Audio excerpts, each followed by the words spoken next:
Olá, turma, como vocês estão? Espero que estejam estudando, aproveitando o tempo para pesquisar, para poder adquirir cada vez mais conhecimentos para acrescentar na formação dos futuros profissionais que vocês serão, né? Hoje a gente vai dar continuidade à nossa aula de microbiologia, onde a gente vai abordar as infecções por estafilococcus e por streptococcus. É claro que aqui é uma pincelada muito sutil das infecções, porque a gente tem inúmeras infecções por esses dois agentes. Então, é realmente uma pinceladinha só. Se vocês quiserem, tiverem dúvida, tiverem curiosidade, quiserem saber sobre alguma outra patologia causada por esses dois agentes, vocês podem me mandar mensagem, podem deixar um comentário, que a gente vai estar fazendo uma pesquisa, trazendo material para vocês, que não pode a gente ficar com dúvida, ficar com vontade de querer saber mais e não ter mais esse material, ok?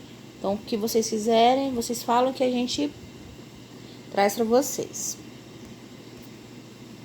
Então, a gente vai começar falando da foliculite. O que é a foliculite? É a inflamação de um ou mais folículos pilosos. O que é o folículo piloso? É o porozinho de onde sai o pelo, ok? Que pode ocorrer em qualquer lugar da pele onde se encontram folículos. Então, onde a gente tem pelo, onde a gente tem folículos pilosos, a gente pode ter a foliculite. A foliculite pode ser de dois grandes tipos distintos, superficial ou profunda. A foliculite é causada por uma infecção bacteriana ou fúngica dos folículos capilares. Então, vejam bem, a gente não tem a foliculite somente causada por estafilococcus. A gente também tem foliculite viral e fúngica. Fungos também podem causar foliculite. Mas, no caso, a gente vai estar falando da foliculite causada por estafilococcus. Então, geralmente, a causa mais comum de foliculite é a bactéria Staphylococcus aureus. Os folículos estão presentes em todo o corpo, com exceção das palmas da mão, né? A gente não tem pelo nas palmas da mão, na planta dos pés, nas mucosas, como por exemplo nos lábios, nas genitais, a gente não tem, dentro, onde na parte da mucosa a gente não tem pelo, correto? Então, se a gente não tem pelo, a gente não tem folículo piloso. Se a gente não tem folículo piloso, não tem como ter a foliculite. Então, aqui a gente tem um exemplo de foliculite superficial, que ela é a mais comum, né? Ela se apresenta parecendo mesmo espinha, acne, né?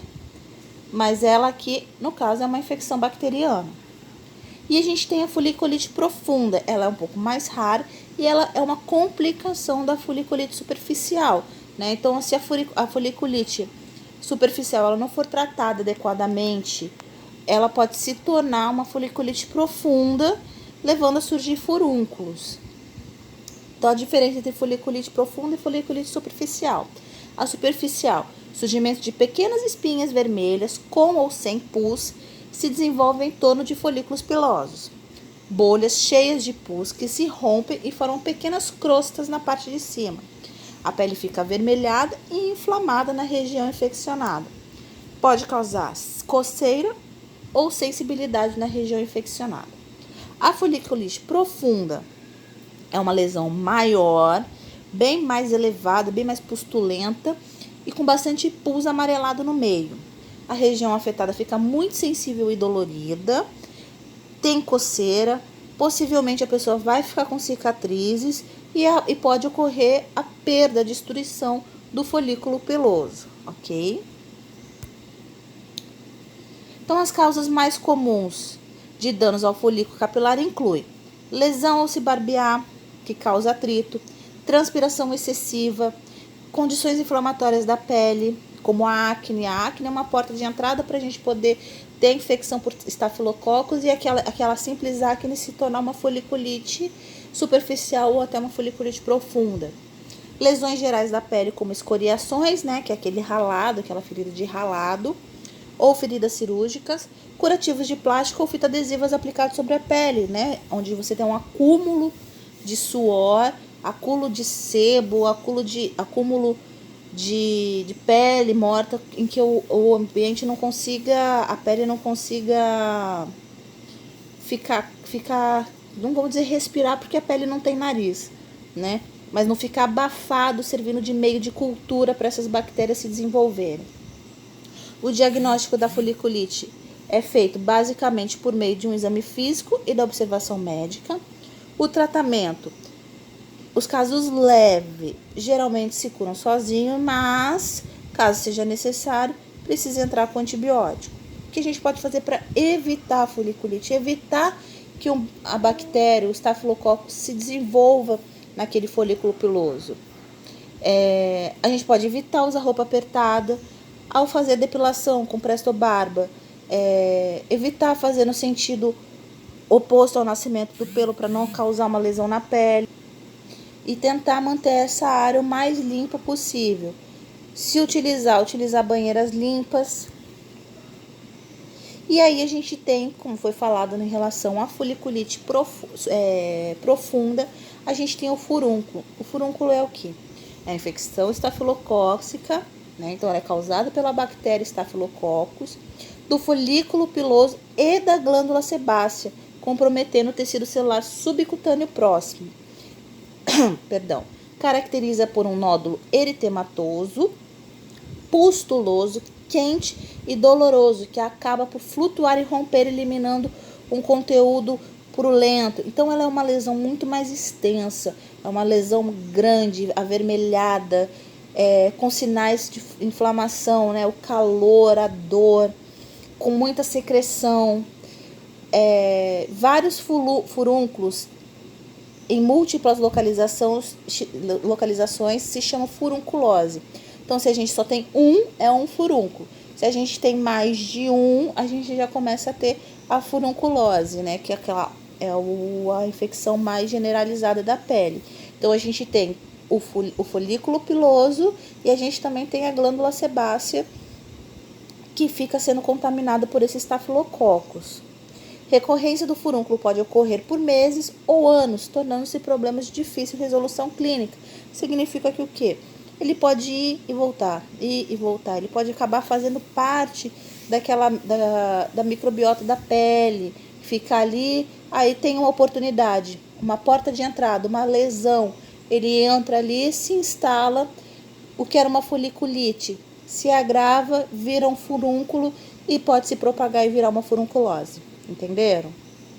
Os locais mais frequentes são face, pescoço, axila, coxas, nádegas, que são áreas mais pilosas, têm mais pelos e sujeitas a mais suor, um suor mais intenso, locais onde ficam mais abafados, locais onde geralmente a gente pode ter lesão daquele folículo piloso.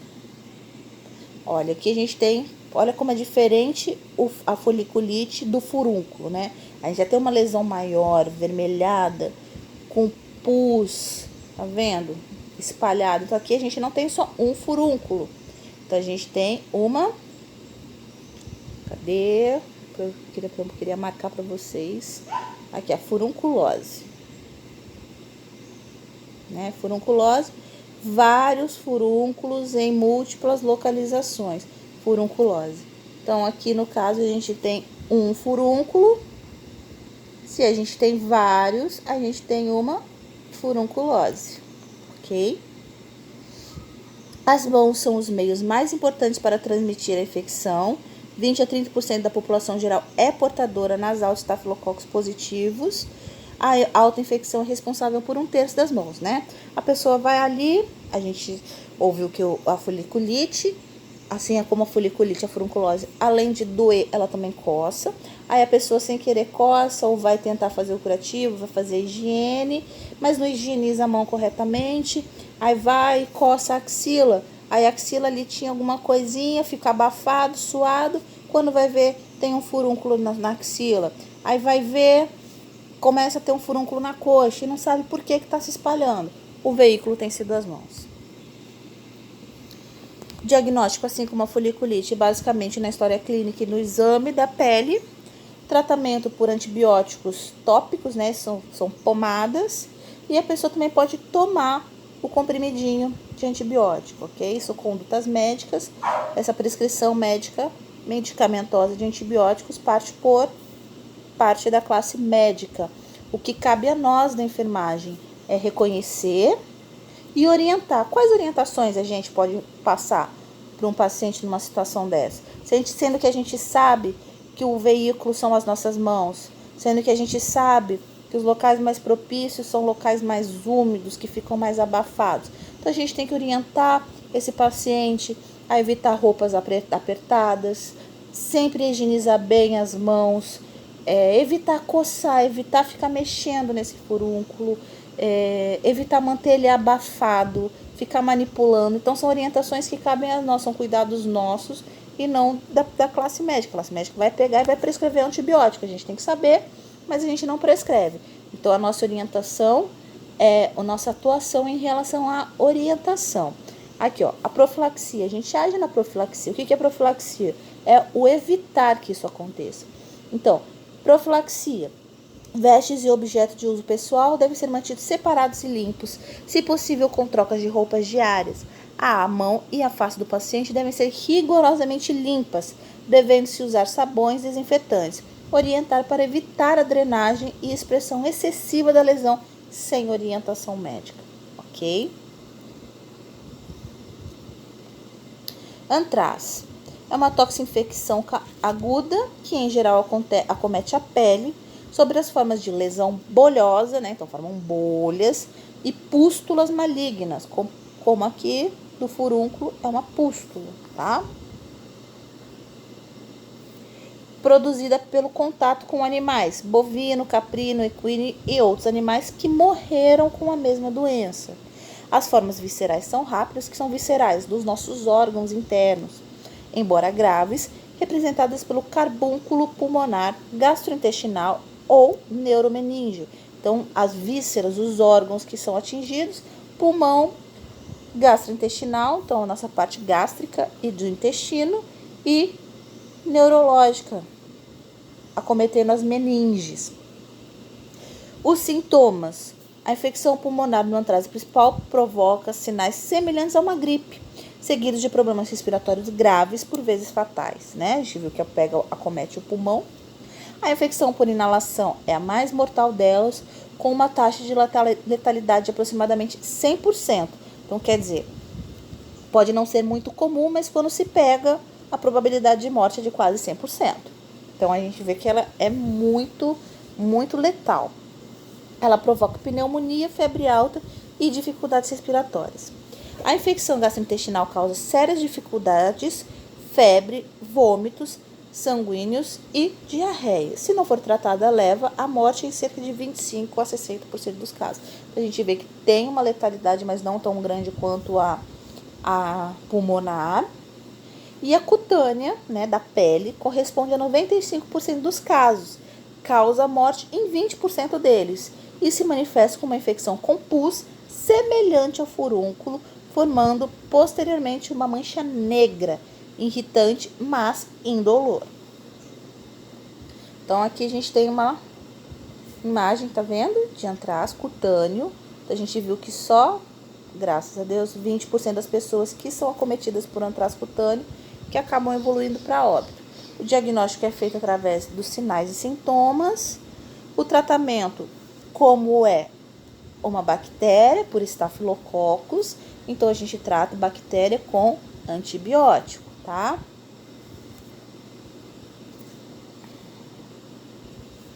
Aí a gente tem o MRSA. As bactérias Staphylococcus aureus são comuns e cerca de 1 em cada 3 pessoas são colonizadas por ela. A maioria das pessoas colonizadas não desenvolve infecções. Lá na frente, lá atrás, quando a gente falou do furúnculo, a gente não falou que a maioria das pessoas tem Staphylococcus na cavidade nasal? Então, aqui fala novamente, 1 a cada 3 pessoas são colonizadas, mas a maioria delas não desenvolve infecção. Elas continuam ali, mas não causam mal.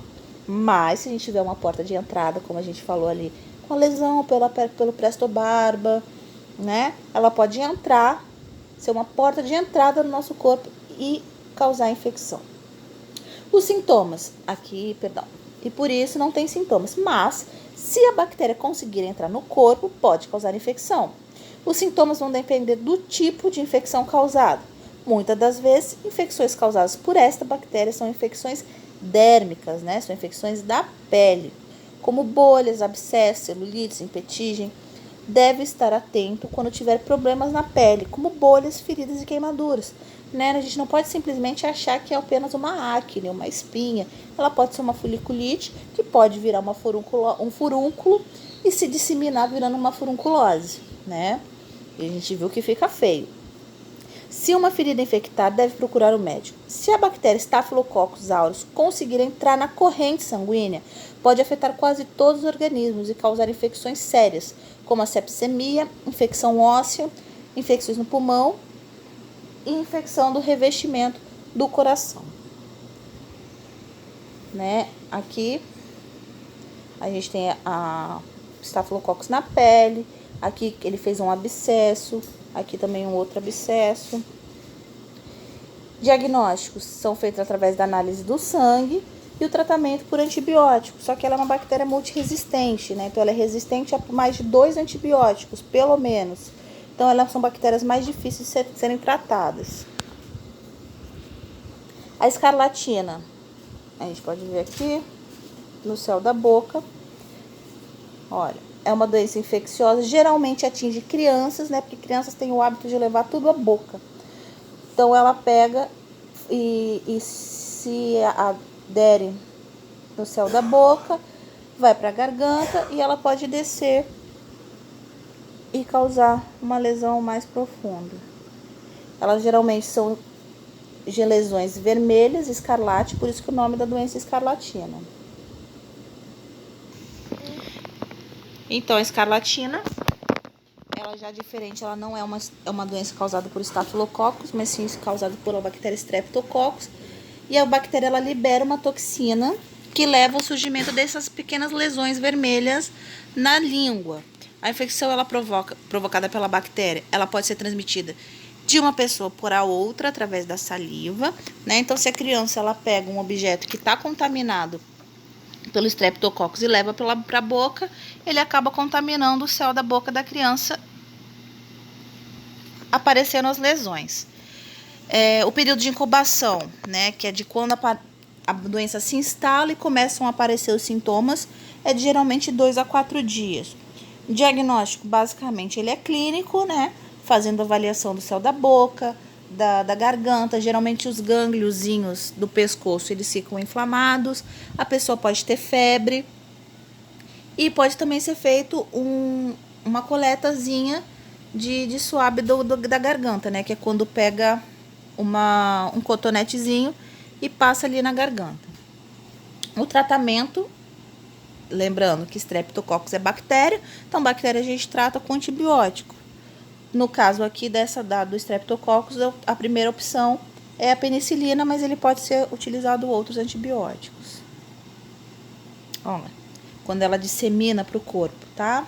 Porque a mais comum é a gente encontrar no céu da boca, mas ela pode também disseminar para o resto do corpo. A gente tem a erisipela, que é outra bactéria, geralmente acomete membros inferiores. Olha, lesão bolhosas.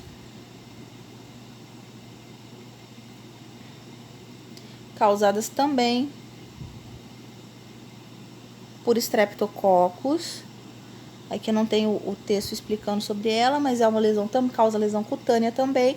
E ela causa edema, porque ela tem afinidade também pelos vasos linfáticos. Tá? Então, por isso ela causa esse inchaço tão grande nos membros inferiores. Tá? Então, é mais uma patologia causada pelos Streptococcus. Eu vou acrescentar para vocês a parte escrita da erisipela, tá? Só coloquei aqui as imagens, mas vocês podem ver elas nos estágios diferentes dela. Então, aqui tem a estágio de bolha. Aqui já tá cicatrizando, essa imagem da direita, ela já tá cicatrizando, formando crosta. E aqui ainda do lado esquerdo, o estágio inicial, que a gente só tem a vermelhidão e o edema bem significativo do membro, tá bom? Mas eu vou passar para vocês por escrito direitinho.